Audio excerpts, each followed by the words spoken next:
Pero déjame resumir. Pablo nos va a resumir de dos maneras, o con dos conceptos, en qué consiste la vida cristiana, ¿vale? Y lo voy a mostrar aquí a continuación, porque la cara me va a ayudar allí, ¿no es cierto? En dos cosas Pablo va a resumir hoy día en qué consiste la vida cristiana. En primer lugar va a decirnos, la vida cristiana consiste en vivir para Dios y vivir para otros. ¿Puede ser más fácil que eso resumirlo? Vive para Dios, vive para otros. Esa es la vida cristiana, amigos. Bienvenido. Así que, pero déjame obviamente desempaquetar todo eso. Y tengo muy poco tiempo porque a las 10:30 tenemos que terminar de aquí, salir volando porque fue en la iglesia. San Lucas, ¿ya? Así que voy a tratar de ser conciso y breve, pero aplicativo en mi tiempo. Déjame explicarte en primer lugar, en punto 1, por qué Pablo dice que la vida cristiana consiste en primer lugar en vivir para Dios, ¿vale? Así parten los primeros versos, y específicamente el verso 1, que también lo vamos a ir mostrando ahí, dice. Los primeros dos versos, el verso 1 específicamente, Pablo dice, por lo tanto, hermanos, tomando en cuenta la misericordia de Dios, les ruego que cada uno, en la adoración espiritual, ofrezca su cuerpo como sacrificio vivo, santo y agradable a Dios. Antes de pasar al verso 1 incluso, solamente al ver el verso 1, Pablo está diciendo, ese por lo tanto marca todo el quiebre que te estoy diciendo. Después de ver 11 capítulos donde te he enseñado toda la teología y lo que necesitas saber de Jesús, por lo tanto, considerando toda la misericordia y la gracia y la bondad de Dios hacia tu vida, gracias a la obra de Cristo que te salvó y rescató por su misericordia, en base a eso, empieza a ofrecer tu vida a Dios. Vive para Dios. Motivado por la gracia, motivado por su misericordia, empieza a vivir para Dios. Es decir, el fruto del Evangelio, de conocer a Jesús, es comenzar a ofrecer tu vida ahora como un sacrificio, dice él, a Dios, con toda tu vida. Entonces, todo este lenguaje del verso 1 solamente, hay puro lenguaje del Antiguo Testamento. ¿Lo viste ahí? Dice, ofrezcan su cuerpo como sacrificio vivo. Todo ese lenguaje es antiguo testamentario, santo y agradable a Dios. Entonces, toda la idea de Pablo ahí es recordarle a sus hermanos lo que ocurría en el Antiguo Testamento. Y por si no lo saben, en el Antiguo Testamento Dios había establecido una manera específica de cómo su pueblo se iba a relacionar con él a través de un sistema sacrificial súper detallado que debían cumplir, como expresión de su adoración, de su gratitud a Dios, de su arrepentimiento. Entonces, hacían muchos sacrificios, específicamente con animales, y tenían que ser animales muy específicos. Y así el pueblo mostraba, Señor, estamos arrepentidos, y ofrecemos este animal, y había que cortarlo, hacer una especie de asado, pero asado del sur, es decir, desde pescar el animal, desde hacer todo el proceso hasta comérselo, no un asado santiaguino que vaya al súper, está todo listo, y la carne ya está de cosas echada a la parrilla. No, este es un asado del sur, los sacrificios que se hacían en el Antiguo Testamento. Y Pablo dice ahora, leyendo todo ese contexto del Antiguo Testamento, les está diciendo de alguna u otra manera, ustedes ahora son los sacrificios, vivos, con su vida. Tú eres un sacrificio vivo. Cuando abraza, obviamente, la buena noticia de Jesús, y quién es Él, y has crecido en tu entendimiento del Evangelio y has atesorado más su gracia, ahora tú te ofreces como un sacrificio vivo. Tú eres el animal, en un sentido, lo siento, pero tú eres el animal que se ofrece, pero no un animal muerto y que queda ahí, que se come, sino tu vida es un ofrecimiento constante, vivo, santo, agradable para Dios con toda tu vida, todas las áreas de tu vida. Y eso se llama adoración. Por eso dice, ofrezcan su cuerpo como sacrificio vivo, una adoración espiritual, o otras traducciones dicen en adoración racional, etc. Entonces, Pablo tiene un concepto diferente de lo que es adorar. Y está diciendo solamente adoraciones toda tu vida para Dios. Eso es adorar. No es solo cantar, ¿no es cierto? Hemos cantado hoy día y muchas veces decíamos en la iglesia, vamos a tener un tiempo de adoración, como si ese tiempo de cantar un tipo de canción específica fuera la adoración. Pablo está diciendo, toda tu vida es adoración a Dios, no solamente un espacio. Como dijo un pastor una vez, el mejor evento evangelístico para que la gente conozca a Dios es tu propia vida. no el evento que uno hace en la iglesia. Tu propia vida es un evento evangelístico caminante que demuestra y despliega la belleza de lo que es el evangelio para que otros puedan ver. Una vida que vive para Dios constantemente. Ahora, ¿por qué Pablo ocupa estos conceptos del Antiguo Testamento? Porque su hermano sabía lo que le está escribiendo, por lo menos. Entendían que los sacrificios que se ofrecían en el Antiguo Testamento con todos estos animales se hacían con los mejores animales, las primicias, los animales sin defectos, sin mancha, muy específicos. ¿Y por qué hacían con esos animales? Porque esos animales sin defectos, sin mancha, puros, etc., eran los animales más caros para conseguir en ese tiempo, para ofrecerlos a Dios. Y lo que querían transmitir a través de eso es decir, Señor, queremos ofrecerte lo mejor de nuestra vida, no las sobras de nuestra vida, lo mejor de mi vida, lo más caro, lo que más me cuesta, lo que merece tu estándar, te lo quiero ofrecer. En otras palabras, la ofrenda se hacía con lo mejor. Y Pablo está diciendo, bueno, adoramos a Dios hoy día, ofreciendo toda nuestra vida y no las sombras de nuestra vida. Por eso somos un sacrificio vivo. Entonces, tenés que entender que Dios, en primer lugar, no es una actividad del domingo. Tienes que sacarte ese domingo. Dios está el domingo en la iglesia y en alguna que otra actividad de la semana, el grupo donde voy, nuestro propio grupo pequeño en la semana o discipulado. Dios no es una actividad de la semana. Dios es la agenda de mi vida. Y todas mis actividades en la vida tienen que alinearse a la agenda de Dios. Entonces tengo que sacar esa idea de que pongo a Dios en una actividad. Ese es el centro de mi vida. Y todas mis demás actividades, trabajo, estudios, amistades, familia, deben someterse a Dios y su agenda. Entonces vengo a la iglesia obviamente para adorar a Dios con otros. Pero cuando salgo de la iglesia, sigo adorando a Dios. Más rato almorzando en mi casa, mañana levantándome para ir a trabajar, a estudiar o ir a la feria, a estar con la familia. La adoración a Dios no dura solo 2 horas este ratito, o 1 hora y media que tenemos específicamente hoy día, sino que dura toda la vida. Y no solo es de cristianos. La adoración incluso ocurre con no cristianos. ¿Sabía eso, no es cierto? No solo los cristianos adoran, todo el mundo adora. Cualquier persona o cosa. Y esto es súper radicalmente diferente a lo que el mundo entiende por adoración, por vivir la vida cristiana, por ser cristianos, etc. Es súper diferente. Por eso Pablo en el verso 2 les dice ahí a sus hermanos, no se amolden al mundo actual. ¿Por qué? Porque el mundo actual tiene otra manera de entender cómo se vive la vida cristiana, si es que tienen alguna noción, qué es lo que significa adoración. Por eso no se amolden al mundo actual, con su concepto y todas sus ideas de cómo acercarse a Dios incluso. Por eso en el verso 1 le está explicando que la vida cristiana ocurre cuando has entendido el Evangelio y has aceptado la buena noticia de Jesús y ahí empiezas recién a vivir una vida nueva transformada por Cristo. Eso es lo que nos explica en el verso 1. La motivación para vivir para Dios es su gracia, su Evangelio, su misericordia. Todo lo aprendido en los 11 capítulos previos. Pero en el verso 2 le advierte, no se amolden al mundo actual, porque el mundo actual entiende que primero hay que vivir para Dios y al final vas a ver si acaso Dios te aceptó o no, en base a lo que viviste. Por eso mucho ojo con la manera en que se amoldan al mundo. Y por eso el cristianismo creo que es diametralmente diferente a todo, cualquier movimiento, religión, concepto, idea, todo lo que encuentre en YouTube, en Internet, es diferente a cualquier cosa.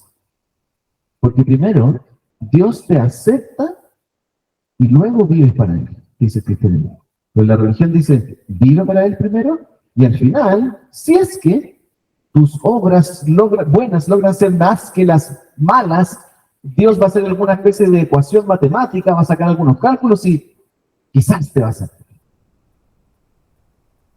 Hay un matemático científico llamado John Lennox, que hasta este último tiempo lo he estado escuchando harto, es inglés, de Oxford, Y tiene una tremenda ilustración que me encanta, John Lennon. Si quieres leer alguno de sus libros, pues te lo recomiendo. No es John Lennon, ese otro tipo.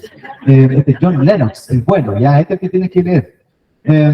Y tiene una tremenda ilustración. Él cuenta en un debate en donde estuvo, le hicieron algunas preguntas, él cuenta que antes de casarse, le hizo un regalo a su novia, la que iba a ser su esposa. Y le dice, le regalé un libro de cocina a mi futura esposa. Y le dijo, aquí están las condiciones para el matrimonio. Página 147, donde dice pastel de manzana. Dice, ahí está la receta para nuestro matrimonio. Le dijo, si mantienes esa ley durante los próximos 40 años, veré si te acepto. Si no, puedes volver con tu madre. Explica, este súper teólogo matemático, etc.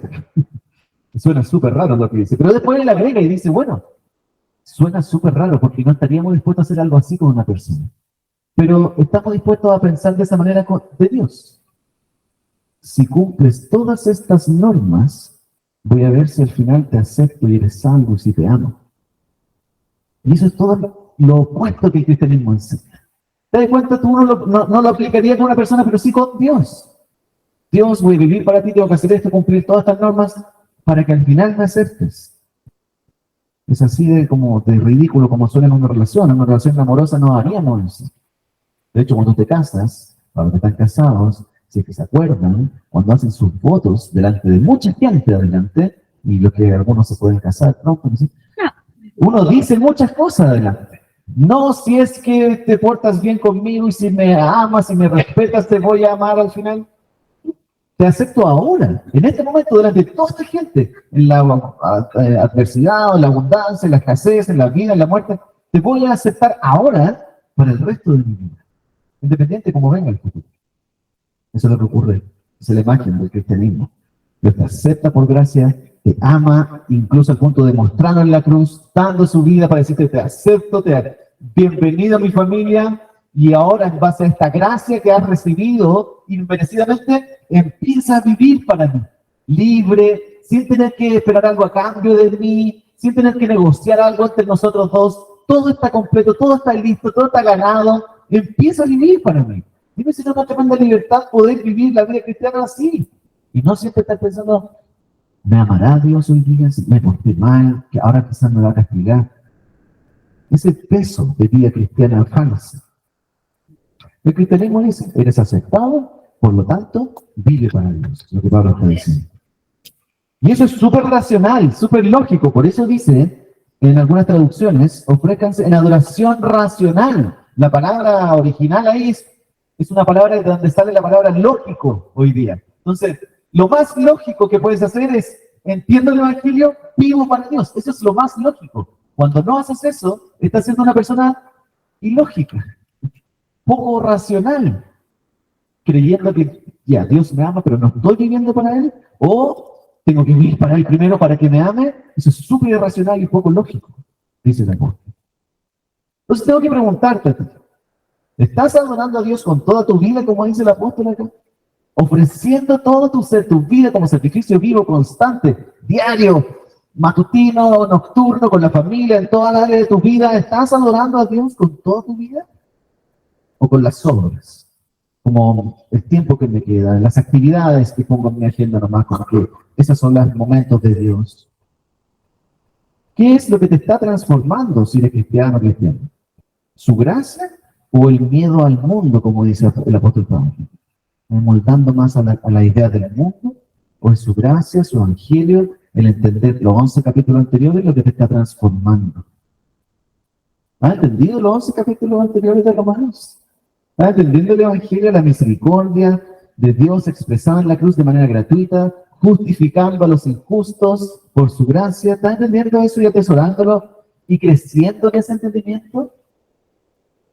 Porque eso, amigos, es lo que va a generar un cambio real, nuevo, genuino, profundo, no solo superficial. Y súper práctico el cambio en tu vida cristiana. Ahora no solo vivimos para Dios con toda nuestra vida, como dice Pablo en los primeros 2 versos, no lo vivimos de una manera individualista, aislados del mundo, encerrados en nuestra casa, modo pandemia, así, sin salir ni sociabilizar con nadie. Esa no es la manera de vivir para Dios en este mundo. Porque Pablo va a aclarar ahora en el segundo punto que vivimos la vida para Dios, todo, pero también vivimos la vida para Dios hacia otros, para otros. Y ese es mi segundo punto, que adelante vive para otros. Una vez que empiezas a vivir para Dios, o innatamente al vivir para Dios, vas a tener que vivir para otros. Esa nueva vida de adoración se vive hacia otros, para otros, con otros. Así que hoy día tengo solo 2 puntos, pero son súper engañosos. Ustedes saben que siempre a veces hago 3 puntos, como buena americana, no sé. Siempre tengo más. Pero hoy día tengo 2, pero son engañosos porque el segundo punto tiene 2 subpuntos, entonces lo siento. Igual de alguna no quería engañarlo, mi conciencia me está afectando ahí. Pero sí, son 2 puntos y solamente voy a mencionarte algunas cosas, pero cuando digo vive para Dios, hay varias maneras de entenderlo, porque tienes que vivir para Dios, para otros, con otros y hacia otros, ¿vale? Hay varios matices. Pero Pablo por eso le aclara acá que deben en primer lugar verse a sí mismos en base a los demás. Cuando tú te evalúas tu vida cristiana, ok, estoy viviendo para Dios, estoy entendiendo el Evangelio, estoy viviendo toda mi vida para Él. Bueno, tienes que verte a ti mismo con el Evangelio y en base a los demás, les dice. Tienes que tener una percepción clara y correcta de ti mismo. Mira el verso 3 para adelante, dice, por la gracia que se me ha dado, les digo a todos ustedes, nadie tenga un concepto de sí más alto que el que debe tener, sino más bien piense de sí mismo con moderación según la medida de fe que Dios le haya dado. Y sigue diciendo, pues así como cada uno de nosotros tiene un solo cuerpo con muchos miembros, y no todos esos miembros desempeñan la misma función, también nosotros siendo muchos formamos un solo cuerpo en Cristo y cada miembro está unido a los demás. Entonces, todo lo que Pablo está tratando de hacer es ayudarte a evaluar tu vida y tu fe en un contexto con más gente. Eso es lo que quiero decir. Entonces, en primer lugar, Pablo les dice, bueno, tienes que pensar en relación a otras personas, con otros. Es lo que dice en el verso 3 para adelante. Cuando entiendes la gracia, cuando entiendes los 11 capítulos anteriores de Romanos, entiendes que no eres el centro del universo. En primer lugar, es Jesús. Bueno, es una buena noticia, quizás mala para ti, porque tal vez te sentías el centro del universo, pero buena noticia. Jesús es el centro del universo. El mundo gira en torno a Jesús, por si acaso, ¿vale? En caso de que no tuviéramos alguna duda de eso. Y que no fuiste creado para vivir ni adoptado en una familia donde eres el hijo único. Sino eres adoptado y bienvenido en la familia de Dios, donde hay más hijos en su familia. Por eso Pablo usa la imagen del cuerpo, ¿lo viste ahí? Ustedes se dan cuenta de esa analogía. Cada uno de nosotros tiene un solo cuerpo con muchos miembros y no todos los miembros desempeñan la misma función. También nosotros, siendo muchos, formamos un solo cuerpo en Cristo y cada miembro está unido a todos los demás. No puedes pensar que tú eres el centro, que si tú eres el cerebro de la familia, del cuerpo y todos los demás dependen de ti, si tú no estás, la cosa no funciona. No, dice Pablo, piensa en ti con una perspectiva clara. Tú eres parte de un cuerpo donde tú estás, ayudas a funcionar, que los otros miembros también funcionen. Y es en ese contexto donde se crece, donde somos transformados por Dios y donde somos transformados por Dios a través de otros. Y esto es gigantesco, amigos. Y me encanta lo que Pablo está diciendo acá, porque no solemos tener esta idea de la iglesia, del cuerpo de Cristo, que bueno que John cuando comenzó esta mañana nos recordó. Esto es lo que significa ser iglesia. Tú necesitas la fe de otros, necesitas las vidas de otros, necesitas el pecado de otros. Por si acaso no sabían eso. A través del pecado de otros, Dios va a sacar tu propio pecado a la luz y va a ayudarte a ver tu propio pecado que no logras ver en otras circunstancias. Entonces adoramos a Dios al entender que somos parte de un cuerpo con más miembros. ¿Qué necesito para mi vida, mi crecimiento, mi madurez? Y que ellos necesitan mi vida, mi crecimiento, mi madurez, mi pecado, para que crezcamos como cuerpo, para que veamos quién es el centro, que Jesús es vital para nuestras vidas. Entonces el Evangelio te ayuda a verte correctamente frente a los demás, te aterriza y te dice, wow, no soy mejor que los demás, somos todos pecadores, necesitamos de la misma gracia, necesito a mis hermanos para crecer, necesito sus dones, sus capacidades, sus maneras de ser, no son mis enemigos, no están buscando mi mal, queremos crecer juntos. Y eso es lo que se llama iglesia, hermanos, por si acaso. Hay un autor que se llama Paul Tripp que dice siempre esta tremenda frase que nunca se me olvida. Dice, el crecimiento o la santidad del cristiano, el crecimiento a la imagen de Cristo, siempre es un proyecto comunitario. El crecimiento del cristiano no es un proyecto individual, donde yo trato de crecer solo por mí mismo. Es importante, hay que crecer en tu relación con Dios, pero Dios te puso en una familia, en un cuerpo, para que en ese lugar el proyecto de tu crecimiento cristiano funcione mejor, porque otros van a ver cosas que tú no ves de ti mismo. En ese contexto con otros, en donde ponemos también los dones que Dios nos ha dado al servicio de otros.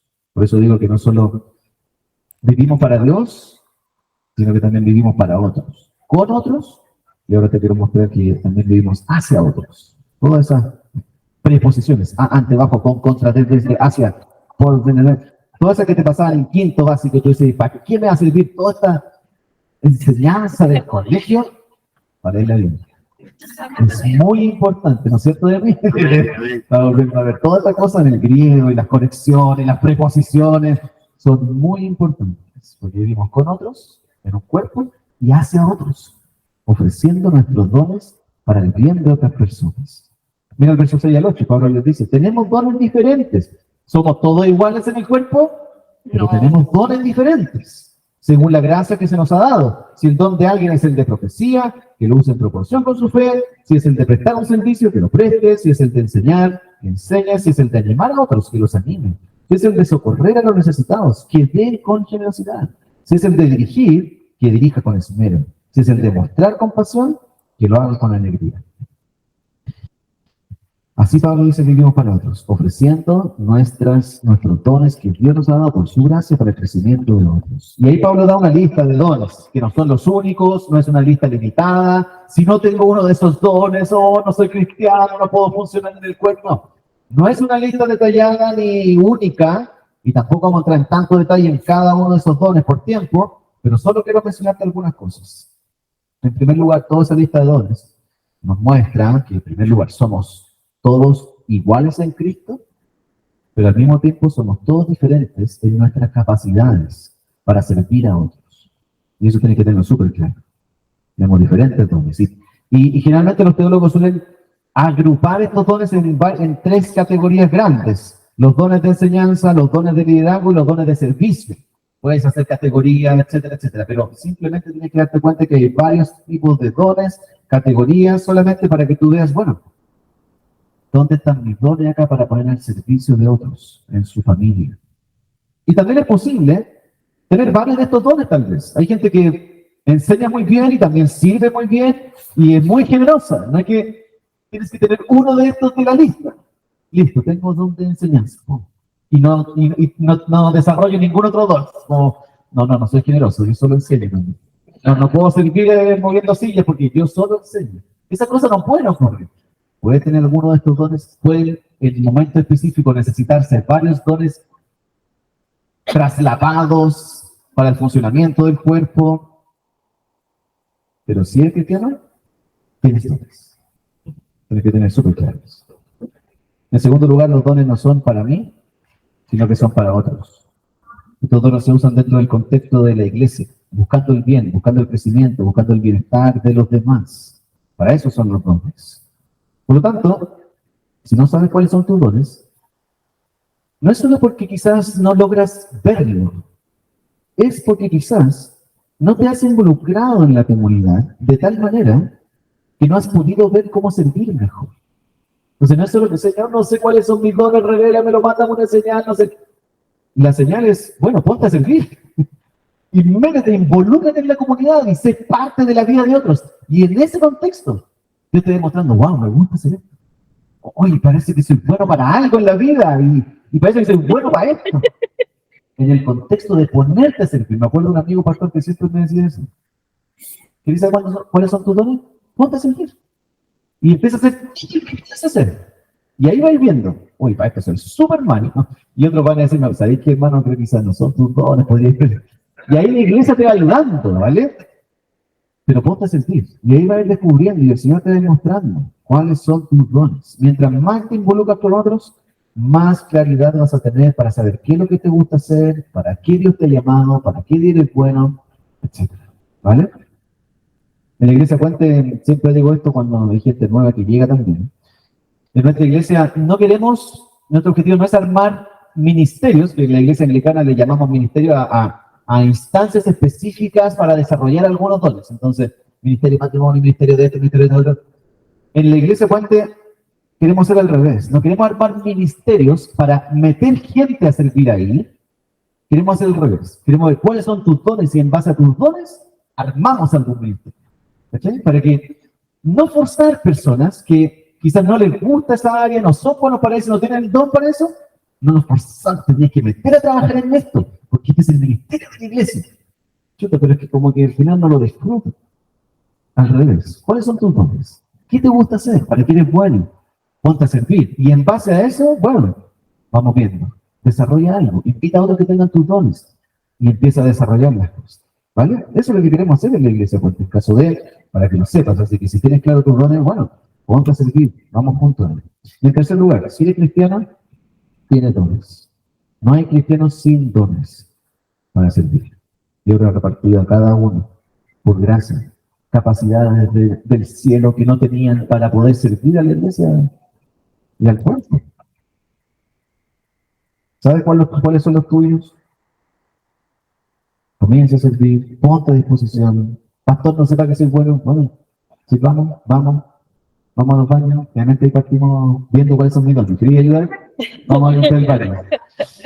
No sé si son mis dones, pastor. ¿Cómo? No sabía cuáles eran tus dones, pero sabes cuáles no son tus dones. Súper claro. Bueno, partamos por ahí. Oye, ¿sabes que limpiar? Me encanta servir en esto. Cosas que nadie ve, calladitos. ¿Nadie le gusta hacer esto? No, me gusta. Me gusta servir así. Como, ¿cómo se llama? Como clandestinamente. Servir. No llamar la atención. Hay gente que tiene esas capacidades. Increíble. Y se pueden servir. Nadie los ve calladitos. Lo hace con alegría. Perfecto. Gente para eso. Pero ahí empezamos. Y ponemos a servir. ¿Quieres servir? ¿Quieres? No sé cuáles son mis dones. Bueno, ayúdanos en el Club de Jesús. Con los niños. Bueno, ahí vamos viendo la pasión que el Señor te da, trabaja tu carácter, y ahí vamos viendo. ¿Sabes que vamos? Si lo vimos, nos dimos cuenta, ya vamos otra vez. No sé, ¿ya? Pero empieza a servir, ponte a disposición. ¿Dónde bendigo más a otros? ¿Cuáles son mis capacidades? Quizás eres bueno para enseñar, para liderar, para servir. Bueno, hay diferentes cosas para estar haciendo en el cuerpo de Cristo. Ahora, ¿viste el énfasis en todos estos versos del 6 al 8, en los dones que Pablo muestra? Hay un leve énfasis que solamente quiero recalcar para ir cerrando. Dice, todos tenemos dones diferentes según la gracia que se nos ha dado. Si el don de alguien es de profecía, que lo use en proporción con su fe. Mira el énfasis. Siempre que explica un don, da un mandato.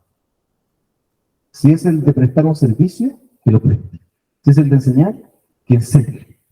Es decir, si tienes un don, úsalo. Lo peor que puedes hacer es no usarlo. Si tienes algún don, dale con todo. Y en el camino va a ir viendo, va a ir probando, va a ir viendo gente bendecida por tus dones. Y eso es lo más lindo que podemos ver. ¿Cuál es tu manera de ver la iglesia, amigos? Lo que te pregunté al principio.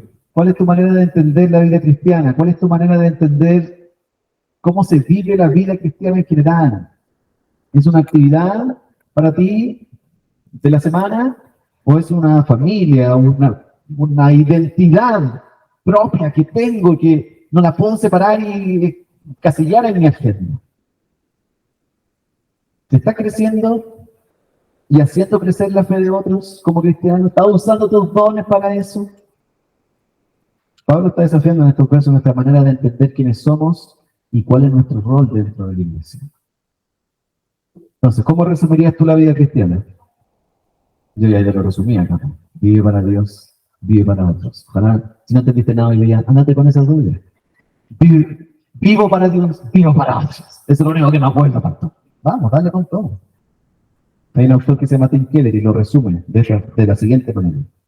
Él dice, parte de vivir como un sacrificio a Dios es entregándole nuestras habilidades y dones para que sean usados en su servicio. La única forma de hacer esto con gozo es haciéndolo a la luz de sus misericordias para con nosotros. Los 11 capítulos anteriores. A la luz de su misericordia, su gracia, empieza a vivir con todo para Dios y para otros. Y toda esta mañana hemos estado adorando a Dios, amigos. Por si no te diste cuenta. Viniste acá adorando a Dios. Es lo que te motivó. Quiero adorar al Señor con mi hermano. Eso espero que se le haya motivado. No porque el pastor se va a enojar si no vengo, no sé. Ojalá te haya motivado su misericordia. De que hoy día te despertaste por su gracia. ¿Y cómo no voy a adorarlo solo por esos actos? Hemos escuchado su palabra y eso es adoración. Hemos orado y eso es adoración. Hemos dado al Señor y eso es adoración. Y ahora lo vamos a hacer cantando al Señor y eso también es adoración. Pero la adoración no termina ahí. Te vas a ir de la iglesia hoy día, vas a seguir adorando a Dios al salir de aquí, en el trabajo mañana, en los estudios, en la casa, con la familia, en la feria, en el negocio de la esquina, viendo el partido de Chile el martes. Todas esas cosas. Vas a estar adorando a Dios. Y espero que en el partido adoremos al Señor antes que cualquier cosa. Pero la vida cristiana, amigos, se vive para Dios y para otros. En todo momento, con toda nuestra vida.